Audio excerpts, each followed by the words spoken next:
Taste the Daily. Villupuram மாவட்டம் திண்டிவனம் அருகே பள்ளி மாணவர்களுக்கு வழங்கும் முட்டை அழுகியதால் பெற்றோர்கள் ஆசிரியர்களிடம் வாக்குவாதத்தில் ஈடுபட்டனர். திண்டிவனம் அடுத்த தழுதாளியில் இயங்கி வரும் பள்ளியில் சுற்றுவட்டாரத்தைச் சேர்ந்த 500க்கும் மேற்பட்ட மாணவ மாணவிகள் பயின்று வருகின்றனர். அவர்களுக்கு மாலை நேரத்தில் வழங்கப்படும் முட்டை துர்நாற்றம் வீசக்கூடிய வகையில் அழுகிய நிலையில் இருந்ததால் அதனை கண்ட பெற்றோர்கள் ஆசிரியர்களிடத்தில் வாக்குவாதத்தில் ஈடுபட்டு உடனடியாக வேறு நல்ல முட்டைகளை வழங்க வலியுறுத்தினர்.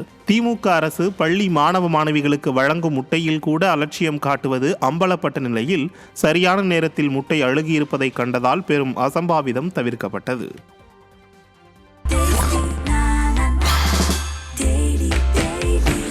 Taste the Daily.